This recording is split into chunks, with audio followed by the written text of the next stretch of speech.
It's the one where they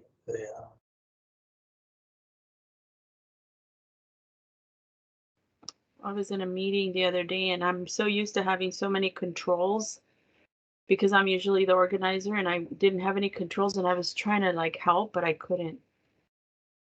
Felt very frustrating. Welcome, everybody. We are going to give our partners a couple more minutes to join.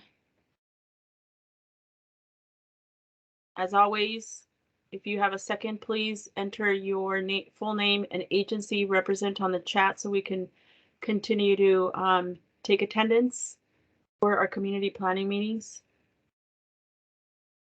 Thank you. Hello, Yanel. Welcome.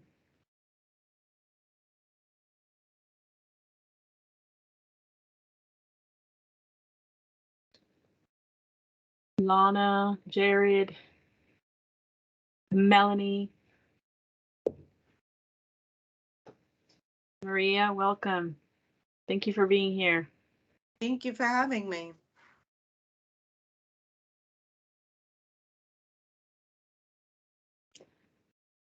RSO Hot Team, Julian and Julia officers, thank you for being here.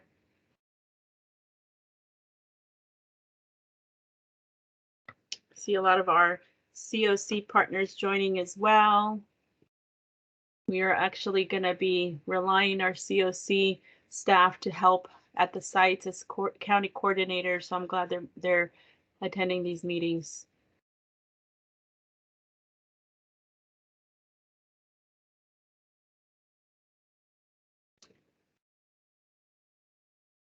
I see you joined, Nathan. Thank you for being here. Should I have the site coordinator from the desert from my team join? Should I forward him the email? If they're available, Ria, we usually record these trainings, and we're able to share the recorded the recorded meeting. But if they're able to attend, that'd be great. We're going to be reviewing a lot of information today, so it might be helpful. Welcome, Greg. Thank you for joining. Afternoon. Continuum of Care Chair is joining us today. We appreciate your time spent here with us. Monique is on. A lot of you have heard from Monique. She's our homeless youth liaison specialist. Hi, Laura. Thank you for that introduction. I feel very special. Also, if anyone wants to know, my braces came off today, and I think, everything is looking great. So you're going to have a bigger smile than you already have, Monique? Is that possible? Oh my gosh, I know. I thought my cheeks were like puffy because of the braces. No, they're just puffy, guys and gals. We're going to give our partners a couple more minutes to join us, and then we'll get started.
So great to see a lot of our city leaders joining today. City of Paris is here. Thank you. Thank you.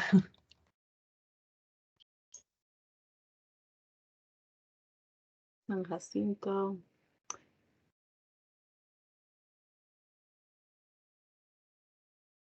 Ed Harding, welcome.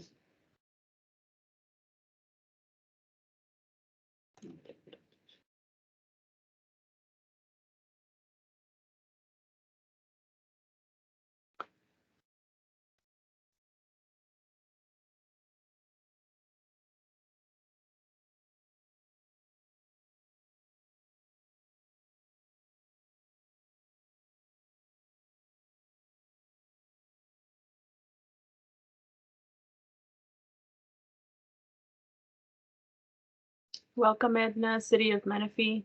Thank you for being here. It's okay. I'm going to give our partners a couple more minutes. We do have a busy calendar, but with a lot of updates, it's possible we won't take all of the time. So I'm going to give them two more minutes if it's okay with everyone. We'll start at 2:05. They're still joining, so.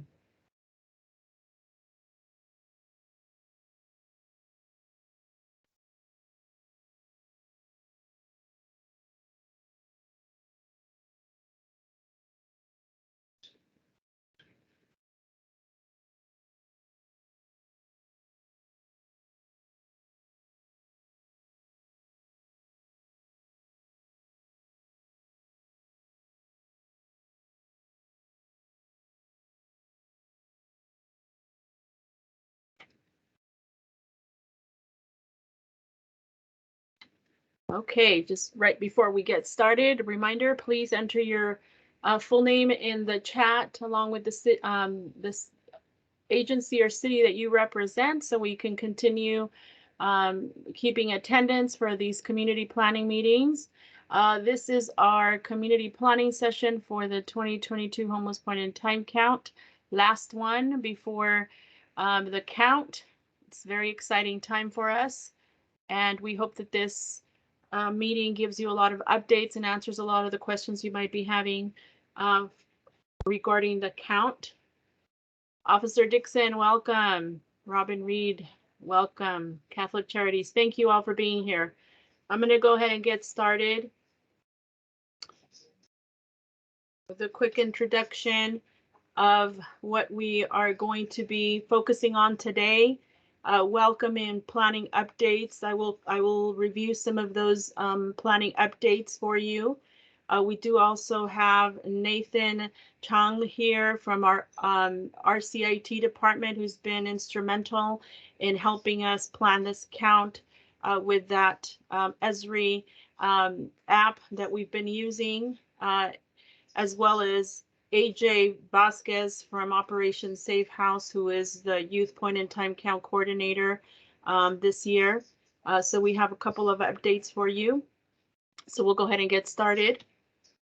Couple of planning updates. We are still recruiting volunteers. The volunteer recruitment closes next Monday. We're hoping that this weekend you'll have some time to post on your social media that the pick count is around the corner, and maybe we can get a couple more volunteers registered. All they have to do is go to the morethanacount.org website, learn about the point in time count, but also be able to register, access the registration button. We are working also with county staff, or we are actively recruiting county staff to support the count. We got great support from our county departments to conduct an accurate count, so we're very happy that they're joining us. We have provided some updates regarding some of the PPE that we will be making available for all of our volunteers to keep them safe. And then we have that post-count housing and services linkages effort. So we'll talk about that as well. For the homeless, but it does that note to be clear so that they can run. So that's kind of. If I can get someone's help to mute our partner, that'd be great. Thank you. the 2022 Homeless Point in Time Count, these are all of the events that will be happening beginning Wednesday, 23rd, starting at 5:30 in the morning, and it's going to take us all the way to a 7-day post count of the unincorporated area count. Please consider participating in more than just the general street-based count. We need a lot of help to ensure an accurate count. We will be conducting the street-based counts for the general population in the morning. We're going to move on to the youth count beginning on the 23rd as well at 2 p.m. We will also have the service-based count running at the same time for 3 days. And the Come and Be Connected events, which are a new initiative for the 2022 Homeless Point in Time count. And then once again, the unincorporated area count.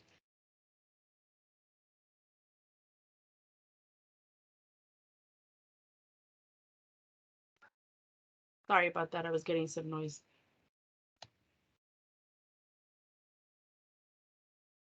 Okay. Somehow my don't match. Okay. Couple of words about the specialty count planning efforts.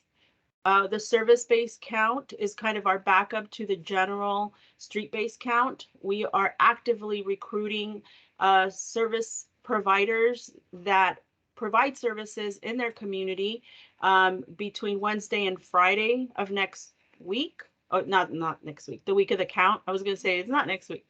And we are recruiting anybody that provides services during that time. If someone enters their agency to access services and they have not been counted, then their staff would be ready to count them as they're accessing services in their agency. So it's just kind of our backup. We will be having a service-based count provider orientation next week. So if you're interested in being a service-based count provider, you can attend that orientation and learn a little bit more about this count and see if your agency would be able to support us in this way as well. The unincorporated area count is very specific. It's a non-city count. HUD gives us 7 days to implement it. We work closely with Riverside County Sheriff's Homeless Outreach Team. Thank you. Shout out to them. They've been great in terms of identifying the areas that need to be covered and making sure that those areas are canvassed during the week of the count. We have had one planning meeting with code enforcement, some behavioral health outreach teams, and other outreach specialized outreach teams to make sure that we have an accurate unincorporated area count. We do have a meeting coming up next week as well. And so we are going to make sure that if you are interested in attending that we share that information with you. And then the other specialty count or specialty event that we're going to be having is the housing and services linkage effort. Originally or initially, our efforts focused on transporting and picking up individuals during the day of the count. Unfortunately, COVID caused us to stop that effort. But what we have done, we think is a good alternative. If some of you already have the survey on your phone and you have been practicing to conducting surveys and completing surveys, you will have noticed that the last question of the survey includes information asking the person if they would like someone to follow up with them to link them to services. And if the person says yes, then we're able to collect their contact information. We're able to plot their location on a map, and then post pick count, we will be sharing their information, their contact information with our homeless outreach teams, and they will be conducting follow-up with them. And so we think that is really going to give us an opportunity to reach out to a lot more of those individuals that we engage on the day of the count. Additionally, we will also be providing them with a lanyard or a bracelet that has the Home Connect phone number on there, and we will make sure that we explain to them that if at any time they would like to receive services, that would be the number that they would call. So our goal is to link them to services and provide follow-up. Regarding that follow-up, we will make sure to work with the outreach teams as they engage or follow up with these individuals. We will hopefully be able to provide a report and not just do follow-up, but say we had a total of 70 people that requested follow-up, and this is the outcome for those individuals. So we will be sharing that with our community members as we get those results. Next slide, please. Like I mentioned, we are still recruiting for volunteers. Please do a last push for volunteers this week. You have the flyers, you have the social media. It's our last opportunity to get some volunteers registered for the count. Laura, can you share how many volunteers we currently have? Yes, it's on a slide coming up. Next slide, please. Yes, and then so remember, the point in time count is a good way to bring awareness to homelessness in Riverside County, and so please take a minute to go to that new website that we developed specifically for the general and the youth counts. We're actually really proud of that. We have never had a website for the point in time count, and we will continue developing it because we think it's a good way for our community to learn more about our efforts, and then also learn about the results of the PIC count, right? So we're really proud that we've been able to develop this website. In terms of volunteer recruitment, once again, we want to emphasize that HUD requires us to provide information about volunteers, whether they attended the training or whether they know how to use the app. So it's really important for everyone to register for the point in time count. The training that we just had last week is now uploaded to the volunteer portal. We get a lot of messages saying, how can I view the training? You have to register, and then you can access the training there. Registration does close on the 14th of February, which is next Monday. And then once we close registration, we will focus on making sure that all of the volunteers complete their registration process. I'll talk a little bit about that in a second. And then we will be able to confirm their assignment to their deployment site. So that should begin happening next week. Next slide. So registered volunteers, we've had a couple of questions about that. So city leaders and city staff, I can't say this enough, please register or complete your registration.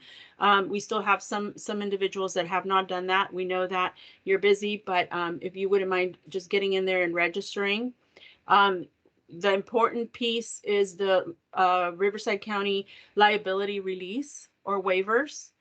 We did have a question about those waivers. Do cities need to have their own liability release form? We will be using this waiver to cover all volunteers that are registered through the Riverside County portal. If a city staff does not register and they participate in the count, then we would not be able to include them in our list of volunteers. So it's really important, once again, if anybody is going to participate in the count, that they be registered and that we have that liability release on file, which we will keep in our database. So to answer Tanya's question, if you look at the numbers right now, we have 258 individuals that have registered, but they have not completed their registration. So they're still kind of pending, we could say. So they show up on our website as an applicant. So next week we will be emailing individuals to let them know what they are still missing so that they can be accepted. So there's an applicant numbers 258, and then we have accepted 340 volunteers. So 340 volunteers have completed all of their requirements and they're ready to be assigned to a deployment site. So that gives us a total number of 598 volunteers that have registered. Our goal was to recruit 500 volunteers. When we were working with city leaders, we asked them how many volunteers they needed for each of their sites, and we had a little bit less than 500 volunteers requested. We definitely wanted to increase that number because we know that we might have people that don't show up for many, many reasons. And so at this time, we're very close to meeting our goals for volunteers, but we still definitely want to see if we can recruit a couple hundred more volunteers would be a safe number. So once again, once a person that has registered, that has completed their registration, they submit their liability release, we check off that they submitted their liability release form. And then they view the volunteer training, and then we check that off, and then they pass the mini quiz, which a lot of you have already taken and you know is very easy. And we check that off. And so then we're able to put them in our accepted file. Another thing, once you are registered, you have attended the volunteer training, please practice completing your survey. I can't emphasize that enough. For me, it's always good practice to do that. I forget sometimes about a certain question that's on the survey, and I say, oh, is that question on there? And I just grab my phone and I just start completing a survey, and it really helps me become more familiarized with the survey. So please do this. You can practice surveying other people, but you can also just kind of have a person in mind and say, okay, this person's going to answer this, and this. Go into the observational survey and go into the youth survey as well, because you never know who you're going to run into. And so please encourage your staff as well to practice completing that survey. Once you have completed your registration process and you are accepted, we will be adding throughout the next week or so additional volunteer opportunities. So this is not, it won't be just a general count opportunity, but it will be come and be connected events, service-based count, need for volunteers, youth count. So please keep checking your account on Better Impact. If you have some time to spare, I'm sure we can help. We can use you in many of the other events that are going to be happening during the week of the count. So it starts on Wednesday the 23rd, but there's definitely a lot of opportunity for the following couple of days to assist, even with the unincorporated area count. Well, I'll talk a little bit about that, but even there, we would need assistance in terms of volunteers. So there's a lot of volunteer opportunities, and we hope that you can take a look at them to see if it fits with your schedule. Next slide, please. Okay, so now I'm going to go ahead and hand it off to my partner, my co-presenter, Nathan Chung from RCIT. He's a GIS analyst, and he's going to talk a little bit about the soft count, which has been ongoing for the last week. It ends next Monday, and now we're going to tell you a little bit about what you can do with this data if you chose to conduct a soft count using our survey in your city. Thank you, Nathan. Hi, yeah. So what is the soft count? It's conducted prior to the count. A soft count is a community effort to identify hotspots. In my idea, it's more of a reference of areas of where unsheltered homeless individuals are to congregate. In the survey itself, survey 1 to 3, it asks how many individuals are in the area, is the area safe, geographically accessible. We ask just 5 questions, and it helps paint a picture of where homeless individuals are, and it's supposed to help us plan out how to send out our teams. If the areas are in red, it will show that and highlight and label that this area might be need to be approached cautiously. Or if the area is green, that the area is harder to reach based on sandy terrain, over a hill, over a river, or something like that. These are the type of information that you will see on the web map. So I want to go in deep details of the date timeline of the soft count, which it was Monday 31st to it's coming Monday deadline. February 14th is the last day to enter information in. Now, to have the soft count, to enter data is optional, but we hope that cities can use their own city maps for planning purposes, so that when we have this map out, that they can have their own maps, but use this web map as a reference. And after the soft count is completed, we hope to provide a link to immediately to all the city leads and maybe the sheriffs as well, so they can access it. The web map is interactive. Zoom in, zoom out. Think of Google Maps with our information that we entered in, and we can click on them and we can see more detailed information about it, like the age group, the information I told earlier, the red and green areas. If you see the image on the right, it's hard for me to see, it's kind of tiny, but if you see that little green and red dots, that's highlighting where the areas are that we need to approach cautiously. So I highly, highly suggest using this web map version to see the city information that all the locations were entered. Other information that's on the web map, it's the city boundaries. Also where there's vehicular homelessness, because there's a question of if there was any car homelessness in that area, it will show on the map.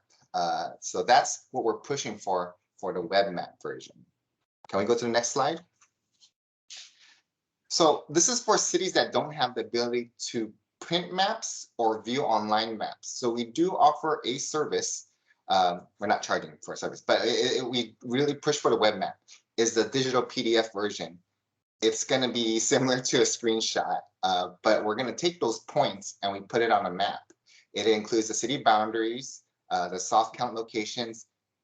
Landmarks might be hard to see based on the size of your city. If you have a large city, we're going to put it on a large map. Imagine the city lines, the street lines are not going to be as visible. But if you have a small city, very possible.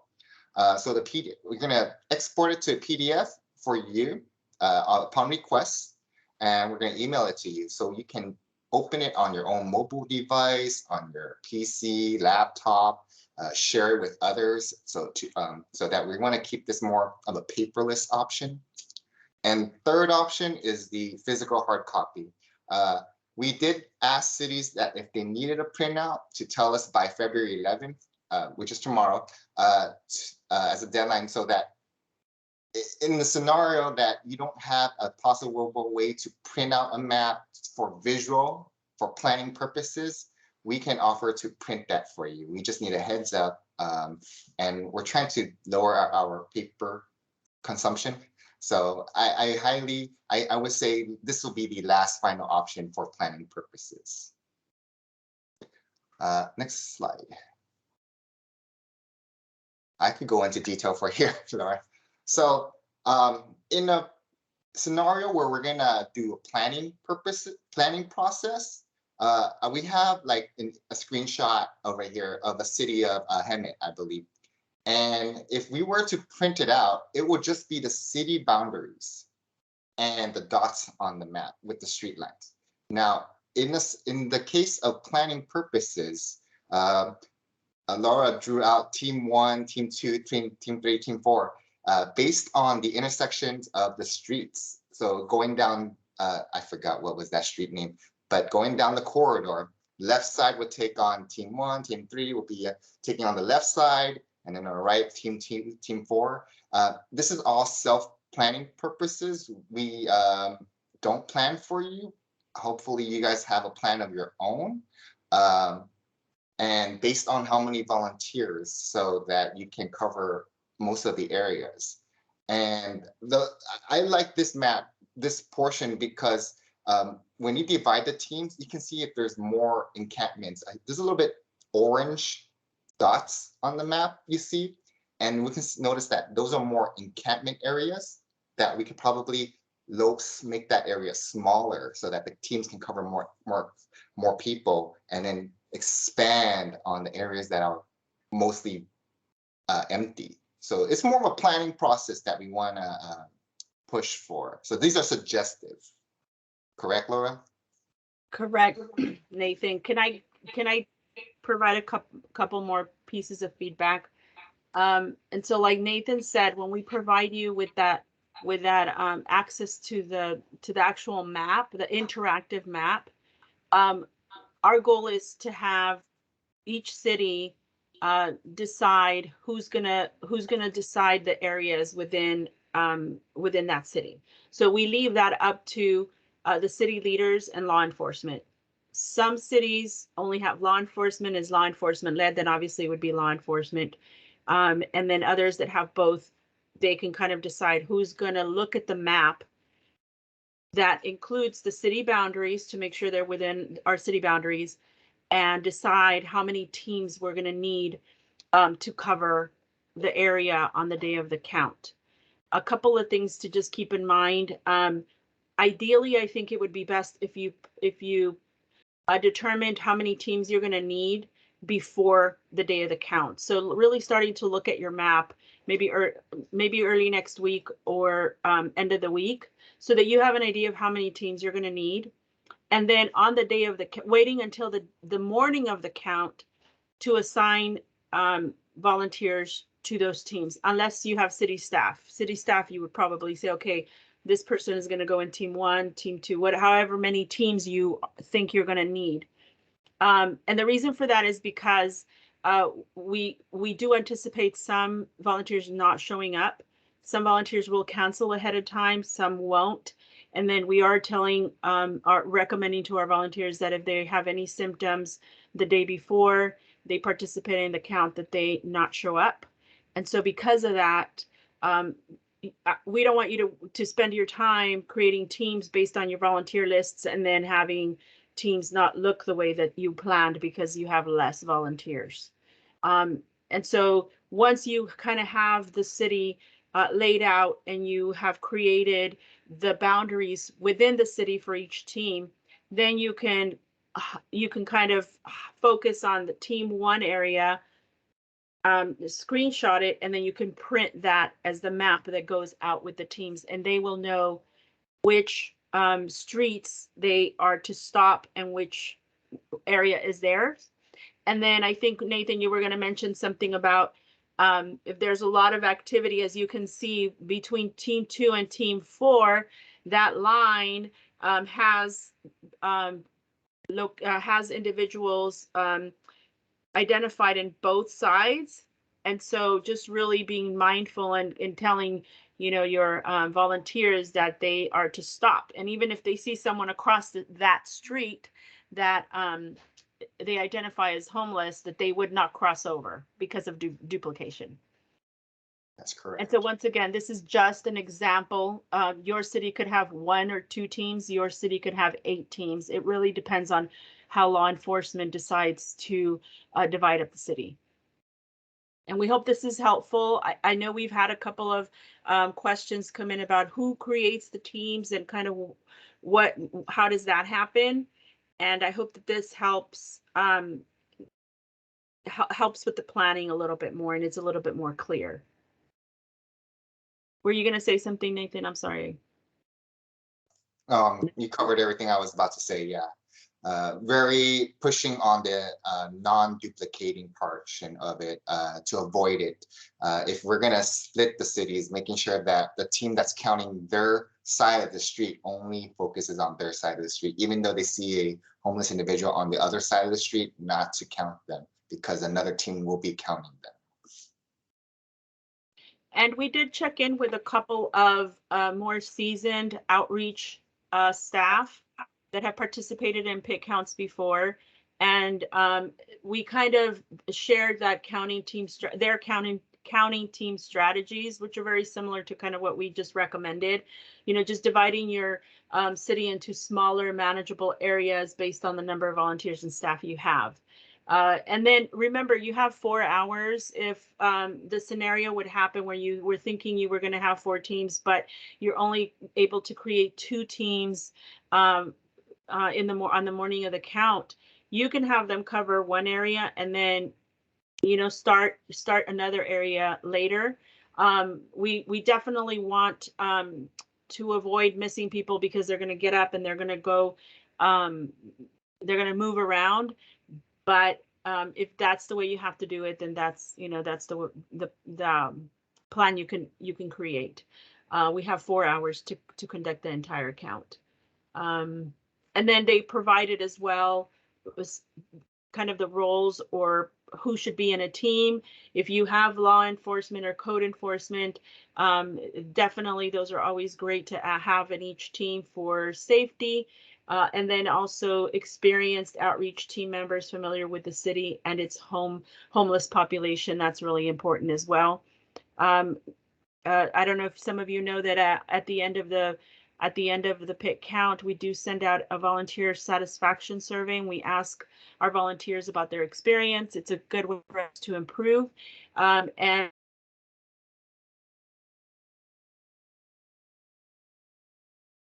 lead not being familiar with the area. And so the volunteers felt a little lost. So the leaders really need to be familiar with the area that they're going to cover as much as possible, right? Because we can't, you know, like Nathan said, in a perfect situation, we would do it this way, but sometimes we have to kind of change our plans a little bit and make some changes. I would like to know if anybody has any questions about how to create their maps, how to go about identifying the boundaries of within their cities. We've said this before. Some cities have great assistance in creating their maps. They look great. They already have the data that they need about hotspots. So feel free to continue with that plan. We know that a lot of you do invest a lot of your time in addressing homelessness in your city. So you already have a lot of these tools in place. So we definitely don't need you to use this as a tool, but we definitely want to make it available to them.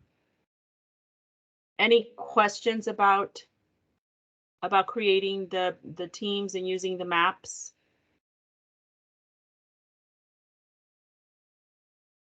Okay, well, we're here as well.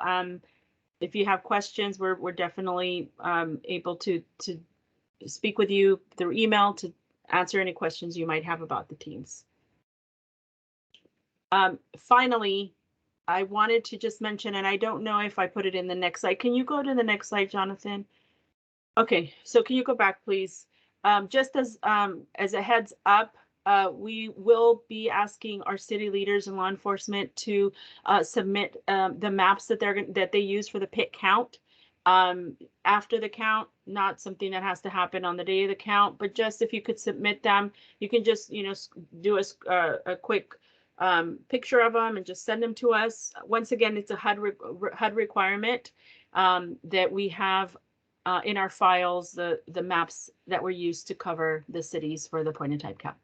But I will follow up with all of you after the count to remind you of that. Okay, thank you, Nathan, so much for your help. We hope that this information helped you, and then that link we'll probably send it to everybody after the soft count, which is next Monday. So how quickly do you think that we can send that out? What is the process going to look like? So after the 14th, I will grab that list of everybody that's in this chat. I will be sending a link through Esri to invite you to join a group. Please set up an account through Esri unless you already have one. Don't worry. It will put you into that group where you can access the web map. Okay, so you do have to create an Esri account to be able to access that particular information. Okay. That's correct. We want to keep this confidential as well, and not to be widespread, open up anywhere too. Correct. Yes, that was a good point as well, Nathan. Remember that sometimes individuals will want to get a hold of these maps. I mean, these maps are literally telling a person where to find homeless individuals. We do not want this information out to just anybody. So we want to be a little bit more cautious about who we release it to. So I will provide Nathan with a list of the city leaders on our lists, as well as law enforcement. And they will have the opportunity to create an account to access these maps.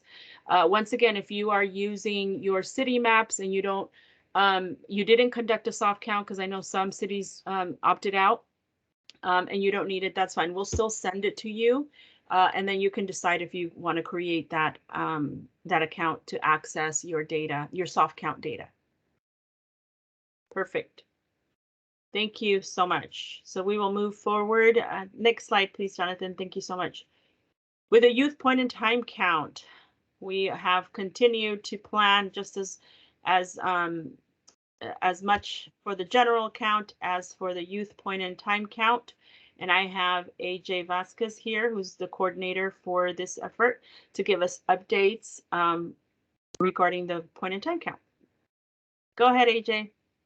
Thank you so much for that introduction, Laura. For those of you that don't know me, my name is AJ Vasquez. I work with Operation Safe House and Street Outreach Team, also the 2022 Youth Point Time Count Coordinator. So I just wanted to take a couple quick minutes and just go over some quick updates and details regarding the Youth Point Time Count, not only just the street-based count, but also the our Come and Be Connected events. And I'll explain what those are here in a moment. Okay, next slide. So for the street-based count, this is where, like I said, we need most of our assistance with. And as Laura's mentioned throughout the presentation so far, we need volunteers, and we need as many volunteers as possible. The difference between the youth count and the general count is that the youth count is done over 3 days, February 23rd, 24th, and 25th, from 2 p.m. to 8 p.m. So that's a lot of individuals. That's a lot of the volunteers that we need to go out into the county and canvass the area and try to find the youth that we know are out there. In doing focusing on youth outreach, my phone is constantly ringing off the hook. I know that there are plenty of youth out there that need our help. We just need to be able to identify them, find them, and count them as part of the count, so we can make sure we accurately portray the youth homelessness in our community and in our county. So with the street-based count, we do have deployment sites, just like the general count, but they're spread out throughout the county in areas where we're going to be canvassing. You're still within, give or take, 30-minute drive time to get to your location to be able to survey. For the count, we're offering, so like I mentioned to you, it's between 2 to 8 p.m. But even if you are able to just do a couple hours, whether it's 2 to 5 or 5 to 8, that would be a big, giant help. So we're trying to be as accommodating as possible. We did decide that some of our partners that we had out in the desert region and out in Riverside, unfortunately, weren't able to be open until the 8 p.m. So due to safety reasons, because we want to make sure everybody stays safe, we decided to pivot a little bit and to stick with the ones that we have here. But with that in mind, if you are in Coachella or in Indio, we would like to have an additional deployment site out there, because like I said, just to cut down on the driving time.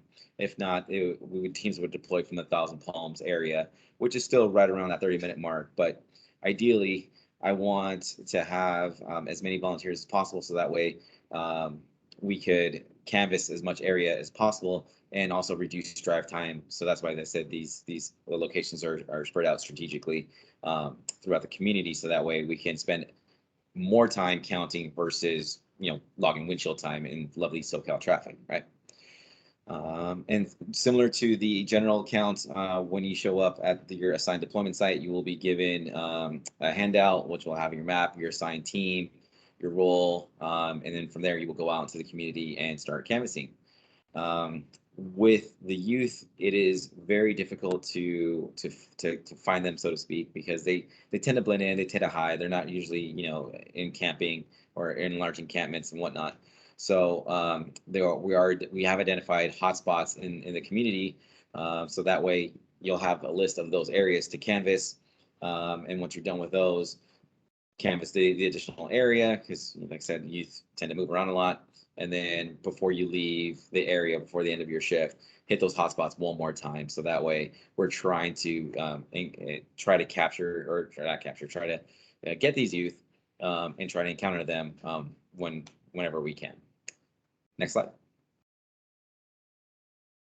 So like I mentioned, volunteers. We sorely need volunteers because, like I said, we're canvassing the same areas over and over and over again on the 3 days. So you may ask why, and the reason being is homeless youth, like I said before, they don't tend to stay in one area. They tend to move around a lot. So we want to make sure that we try to catch them when they are in the area. They could be, living out of their vehicle and want to they spend, weekends or Friday nights at McVickers Park, and, in the other couple of days they're hiding out in a dark alleyway where, we can't necessarily find them.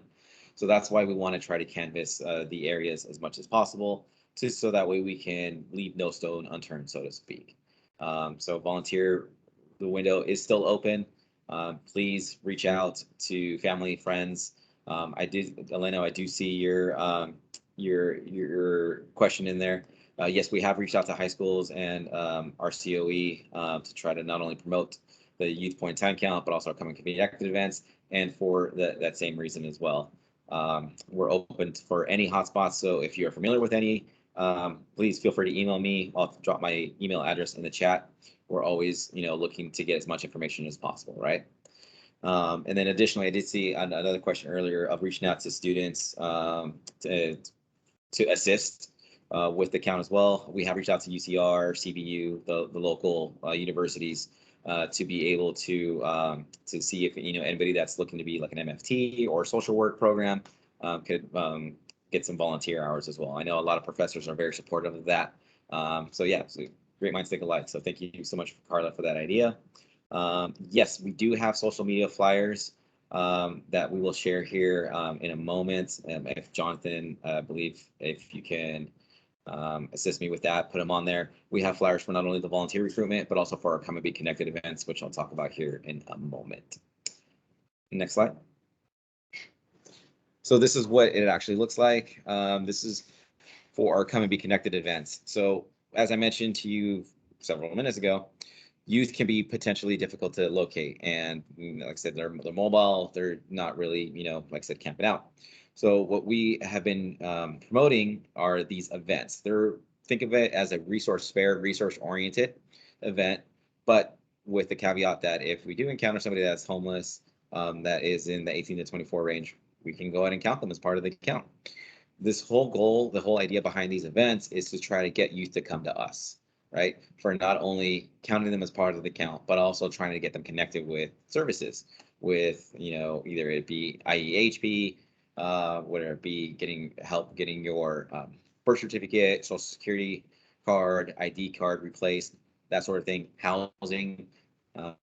We've reached out to many community partners to come set up tables and be what we call a vendor at the event.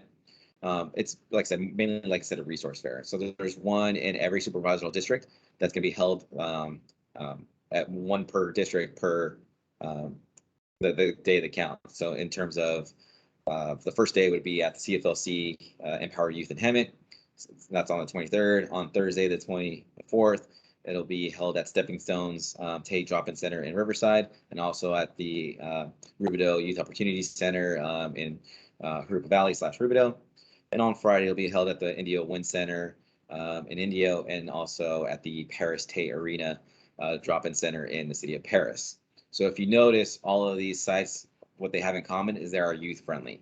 And again, that's the whole goal, is to try to be approachable, in not only terms of the street-based count, but also inviting and approachable in terms of these Come and Be Connected events. So that way the youth can gain the trust of us and come out and not only seek resources, seek the help that they need to be able to turn things around, but also be willing to participate in the count as well.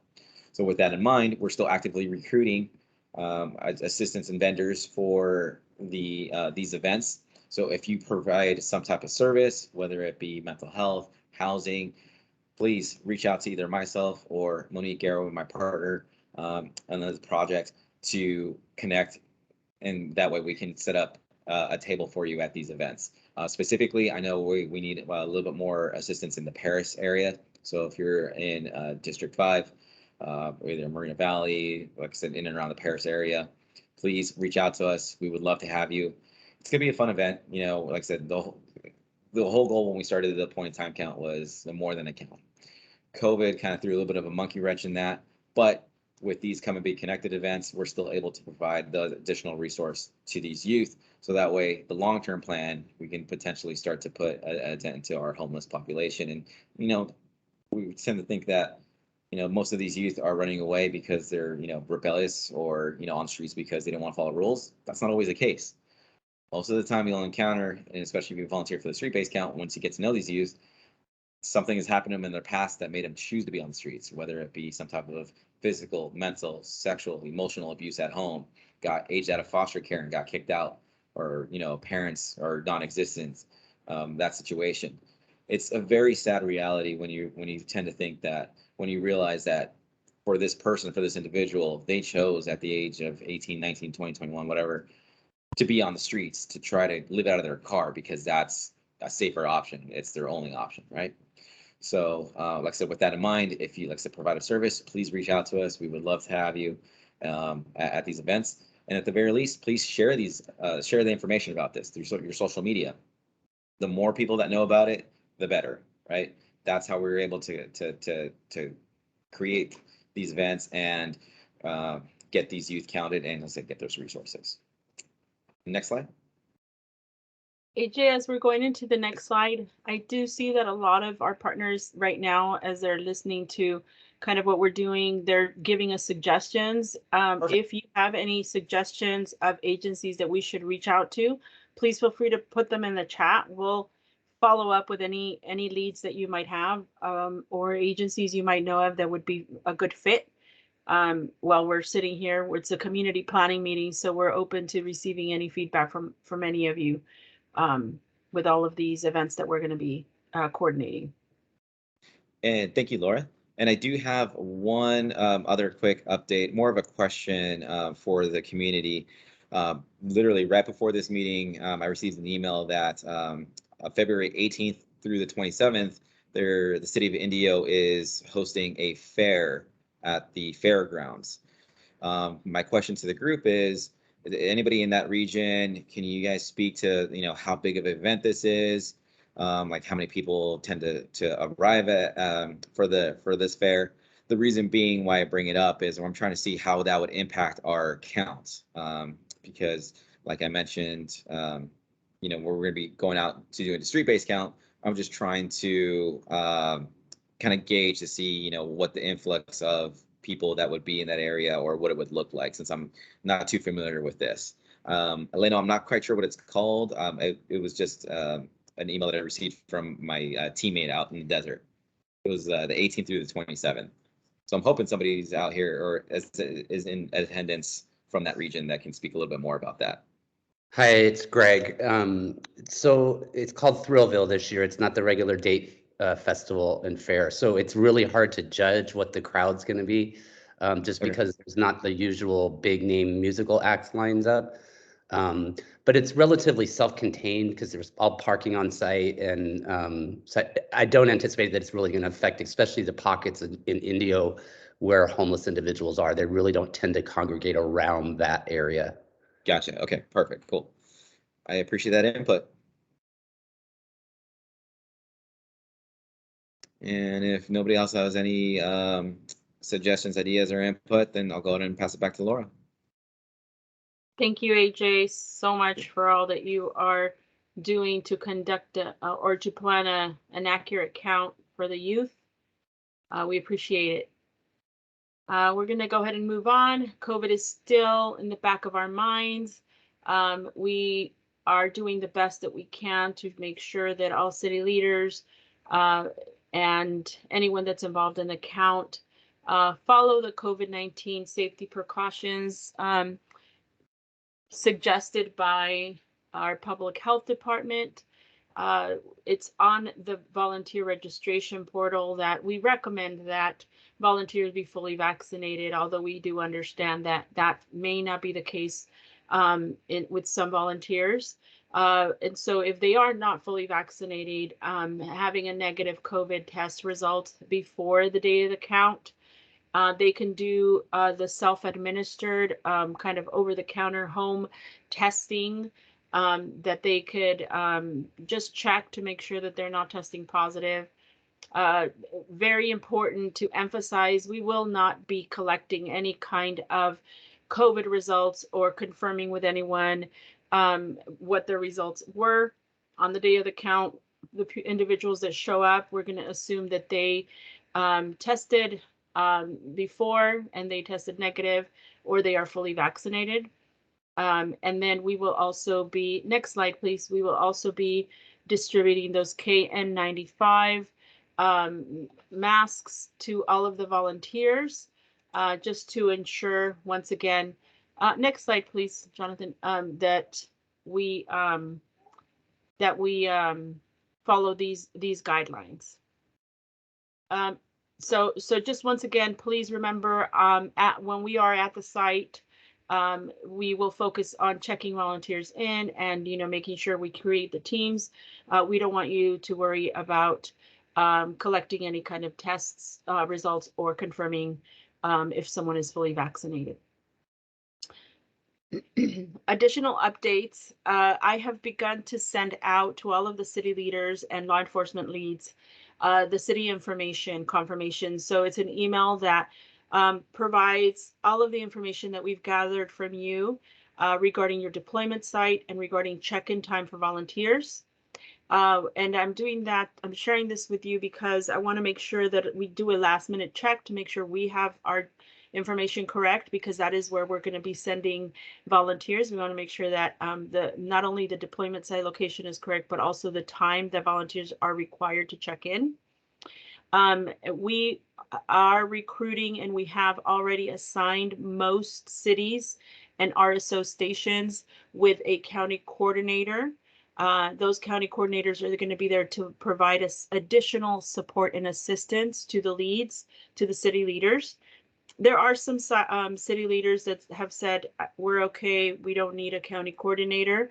And so we have not assigned one as per the city's request, but the majority of the cities do have that additional support as a county coordinator.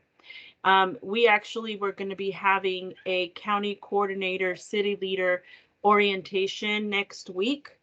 And it is optional.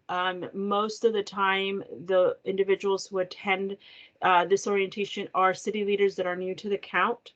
And so we will be kind of just getting together with the county coordinators and the city leaders, and we're going to kind of review what to expect or how to implement the count on that morning. We provide them with a lot of the materials they're going to be needing, like an agenda of literally from the time that volunteers check in to the time that they deploy, kind of reminders of what they need to do, prepping the site. I've already gotten feedback from city leaders that a lot of them are going to be providing light refreshments to the volunteers. I think that's great when cities are able to do that. Light refreshments like coffee and snacks. Is I think a great way to show appreciation for volunteers. And so in that city information confirmation email, I will copy the county coordinator as well. So the county coordinator will know that they've been assigned or they've been confirmed to that location. They'll see the email of the city leader. So they'll have all of the information of the city leader. And they can coordinate any activities before the day of the count. So, for example, the next bullet: incentive K95 masks and COVID-19 home test distribution. There are a couple of cities, I think 3, if I'm not mistaken, that have not received their incentives. We actually had to order a few more incentives. And so these cities were able to be on hold. We are very close to having those incentives received. Once we receive them, we'll put the incentive bags together, and then we'll make arrangements to either take those to the cities or have the county coordinators take them on the day of the count. And so that's a good example of something that a county coordinator could do. We are also going to be distributing, once we receive those K95 masks. A lot of you already received with your incentives a bag of volunteer materials. They included hand sanitizers and surgical masks for volunteers. We had actually obtained those surgical masks before public health asked us to purchase the KN95 masks for all volunteers. So we went ahead and distributed those, but we still need to distribute the K95 masks. We are also in the process of securing some COVID-19 home tests that cities can have available. If we have a volunteer that says, I can't access a home test so that I can test before the count, we can say, go to Palm Springs, contact the city leader. They have some available, and you can access that. The important part of this process with these home tests is that we don't want anyone testing at the site on the day of the count. We want those home tests to be distributed to any volunteers prior to the day of the count. As you can imagine, it would be a little chaotic if we had to worry about volunteers testing on site. So we don't want to have you worry about that and kind of lose focus of the purpose of why we're there. So we'll distribute those. Once again, if volunteers ask us about a location where they can be tested, we can easily say, contact this person. They have some tests that you can pick up. So county coordinators, once again, are there to assist in check-in, to assist with whatever you might need, setting up the deployment site. Most leaders are going to arrive to the deployment site 30 minutes before volunteers arrive. And so county coordinators will also be instructed to arrive 30 minutes. They can put up some signs that say, pick count this way, and then volunteers will be able to arrive to the location, the correct location, and on time. Sometimes people get lost. So we encourage you to communicate with county coordinator, see what they can help with. The distribution of the masks, because we know it's relatively late, we will do our best to see if we can coordinate some drop-offs if city leaders are not able to pick them up. We know you already picked up your incentives, and it would have been great if those masks would have been included. And so we recognize that that it might require a little bit more coordination on your end. So just email us and let us know if you would like to see if someone can drop those off, or if your county coordinator can bring those with them on the day of the count as well. So please use them. They will be trained, and they have been trained through the volunteer training. And so they will know a lot of information regarding the count. Next slide, please. Okay, so we gave a couple of updates regarding the count activities, the planning activities. And so I wanted to share a couple of those with you. Volunteer recruitment closes next, the 14th of February. We will make some exceptions if needed. And so please email us. Don't feel like, volunteer recruitment has closed and that's it. We know that things happen in circumstances. And so if you can email us, we will do our best to help register anyone that's kind of like last minute or whatever the reason may be. Overall, though, if we can really push for tomorrow and Monday to be the day that all city leaders kind of really take a look at their city staff lists and encourage them to register, I think that would be very helpful to us, because, as you know, our plan is to start assigning individuals beginning next week, early next week. The service-based partner orientation is next Tuesday from 2 to 3 p.m. We're going to go over information with our service-based partners about, what to do or how to prepare their site in the event that someone that is facing homelessness enters their agency, to have maybe a staff trained, and then their staff would know oh, we have someone that may be potentially homeless. Let me go ahead and get the staff who has been trained to survey this individual. So we will review some important pieces of the service-based count for these partners. The county coordinator city lead orientation is also scheduled on Tuesday from 4 to 5 p.m. We'll review literally the whole agenda and all of the forms that will need to be collected. And it's really not all the not a lot of forms. We have sign-in sheets. We have the a lot of the requirements, which is to make sure that every volunteer has a mask and they have the hand sanitizers, that kind of stuff. And then just the agenda, you know, as they come in, check them in, go over their teams, do a quick safety review with them, and then get ready to deploy. So it's a lot of stuff that we've reviewed before, but it's a little bit more slow, and then allowing our county coordinators and city leaders to continue to ask questions if they still have are unsure, if they're still unsure about certain activities. We will also be conducting a Come and Be Connected event. We have gracious hosts that have allowed us to use their centers for the Come and Be Connected events. Each of those events has been assigned a coordinator that it will be on site from the beginning to the end, that will be able to guide that process of the Come and Be Connected events. And so we want to be able to check in with those hosts as well as the coordinators to make sure that we have all of our plan for the day has been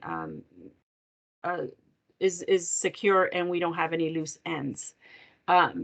We also will be working with the hosts to make sure that it doesn't, you know, that the event doesn't fall on, you know, on them because they're busy running a center. So that's why we assign those coordinators to the event.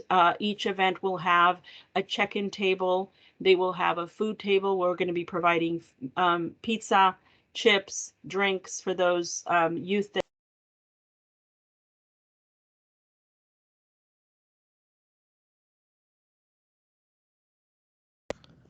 Hey Laura, I think you got muted. Do you mind unmuting yourself? Thank you. Thank you, Jonathan. How did that happen? I have no idea. How far did I get? Just go back 10 seconds. Okay. So for the Come and Be Connected events, some of the tables, as AJ mentioned, we are going to have vendors. We're getting great response from the vendors, but we will also have a check-in table where people will need to check in. We will have a table that will have hand sanitizers and masks. We will have a table for food. We're providing snacks for the youth that attend, drinks, pizza, and chips. And then we will have a Come and Be Connected table where anybody that is potentially facing homelessness can be surveyed. And then we will have our vendor tables as well. So all of that is going to be coordinated, prepared, and planned. And so the coordinator for that particular event can arrive early and make sure that everything runs smoothly. Oh, and we'll have raffles as well, a raffle table. So we want to keep the youth interested in these events. And so we're going to have one of those. We're going to have a orientation. We will hopefully connect with all of you to let you know when we can begin to distribute those masks and incentives, additional incentives. That we'll reach out to you by email and say they're ready to go. Can you pick them up? If yes, thank you. If no, we understand and we'll make arrangements to drop those off for our city leaders. Next week, we also have an unincorporated area count planning meeting on the 17th. We identified, and by we, I mean the RSO, the Sheriff's Department's hot team identified all the unincorporated areas that we need to cover. We did a meeting where we reviewed those areas, and we determined which areas the sheriff station can cover, which sheriff officers can cover, which is a lot. They're really investing a lot of time into the unincorporated area count. Thank you so much for that. And so there was a couple of areas that they were struggling to be able to cover. And so we were able to rely on our behavioral health teams, outreach teams. And so we decided we would meet again on Thursday before the count, just to make sure that every area is going to be covered by someone. So we're having that meeting next week. Just as a reminder, volunteer training, the volunteer trainings can be viewed through the volunteer portal. Anyone that has an account, as a lot of you have seen, you log in, it'll be right there. You click on it and you view that training. The most important part, obviously, of that training is accessing the Survey 123, downloading it onto your app, and then accessing the 2022 Riverside County survey. It has to be 2022. We said that in the volunteer training, but I'm going to tell you, a couple of years back, someone was using an older version of our Riverside County survey because they're still out there.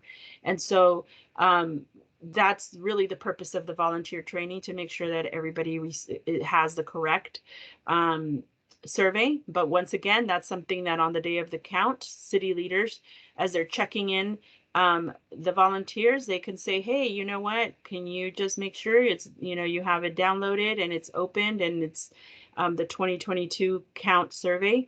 County volunteers, county coordinators can also be there to help with that piece as well, to see if there's any kind of troubleshooting that needs to happen. But once again, to make sure everyone's ready to go once they're being assigned to their team. And then finally, next, not next week, but the week after, beginning on Wednesday, February 23rd, we will all go out and canvass our community and try to interview as many individuals that are out in the streets, living in the streets, to learn more about them, to learn how we can help them, and to comply with HUD requirements to conduct this unsheltered point-in-time count.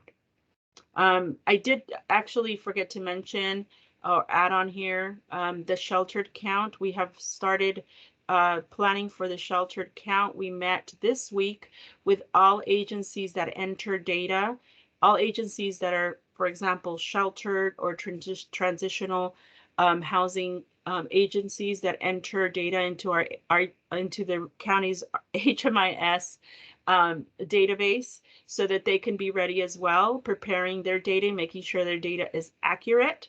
And so we created an orientation for them. We will be in touch with them consistently to make sure that we are ready, so that on the night of Tuesday, February 22nd, the night of the count, the night before our count, our HMIS staff will pull all the data for the HIC and the PIT. So we are moving forward with that piece as well. And I believe that is all I have in terms of updates. But I would love to answer any questions you may have. I know that some cities have reached out to me and I'm a little bit behind on their responses. I will get to you, but if you want to answer your question, ask your question here, we're happy to answer any question you might have.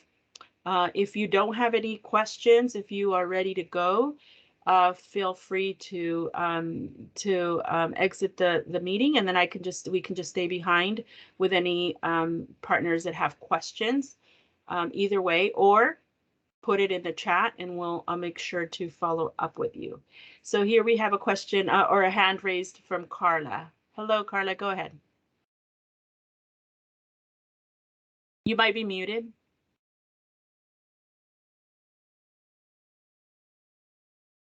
We can't hear you, or I can't hear Carla. Could anyone hear her? No, Carla, we're not being able to hear. Oh, there you go. Okay, sorry. No worries. I'm so sorry. The infamous, can you hear me now? So thank you so much for this presentation. I know you mentioned it earlier, but I just want to clarify, and I apologize for being late because I was out in the field and traffic was crazy. But once we're completed with the training as a registered volunteer, we'll get our confirmation for our assignment location. I just had some confusion because when I registered, it said that there was only one shift, and I believe Jonathan had helped me out kind of just better understand that. So we'll just get a confirmation on where we're supposed to go before, right? Yes, Carla. So we are collecting volunteers registrations for both the youth count and the general count. And so if you registered as a general for the general count, it's just really one, right? It's just that it's that Wednesday, February 23rd from 5:30 to 9:30. But there's also other opportunities like a service-based count. There's a lot of other opportunities. So maybe that's the reason why it was a little confusing. But once again, right now, our goal is to make sure that we have accepted those 600 volunteers. And then based on their interest and based on their availability, because you know how it asks you, what is your availability? These are all these activities are available to you to volunteer in.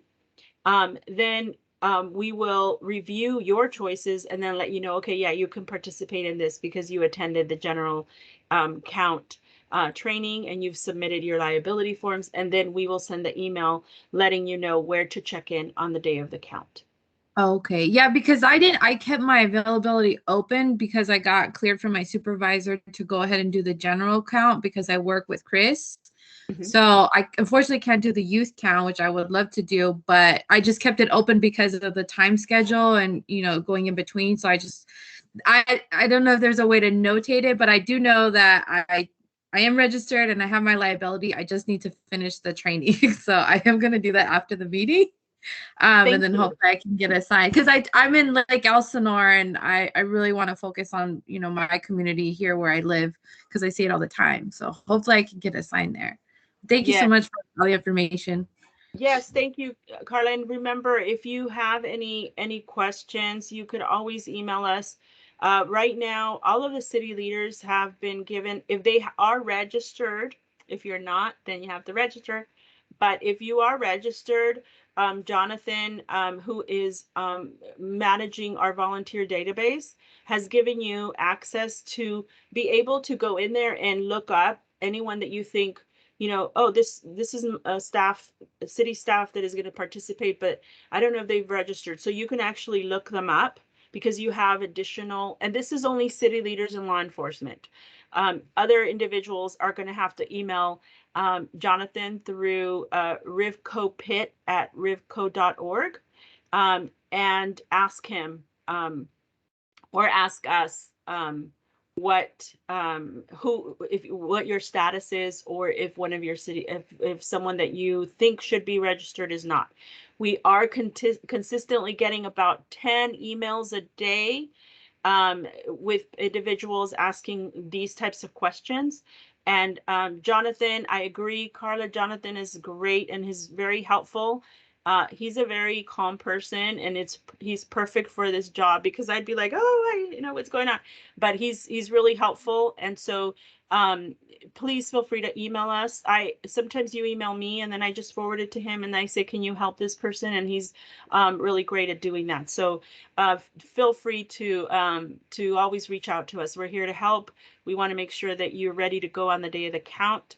And so this is why we closed volunteer registration on the 14th, because we needed that week and a half to manage all of those pieces and help individuals register.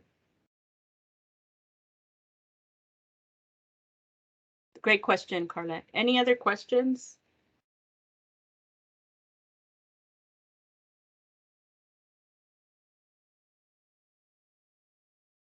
No?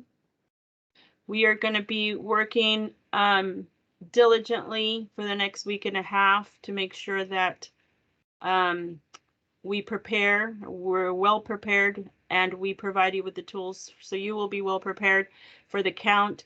I can't tell you how appreciative I am of all the city leaders that really take the point in time count and they, you know, run with it. They have staff meetings, they have planning meetings aside from these planning meetings to make sure that their staff is ready to go. I actually attended a staff meeting for the city of Norco. They were having their meeting and they asked me to join in to see if there's additional questions. And so we really appreciate all of your efforts. We know that it's been a kind of a long planning process, and I think that we are well prepared for the count, and then we will take this next week and a half to do our best to help all of you. Thank you, Carla. Okay, if there aren't any other questions, we are done with this meeting. We will once again be in touch with all of you. Please connect with us as needed, and then we will see you soon. Thank you very much. Thank you to my co-facilitators, AJ and Nathan. Thank you to officers Ramirez and Cruz for always being here to support us. Appreciate it. Thank you so much. Thank you. Have a good one. Thank you, I you was too. your moral support, Laura. What was that? I was like, I was your moral support. You're always my moral support, Malik. Yeah. All right. Thank Bye. you, Elena, for joining us. Nice to see you.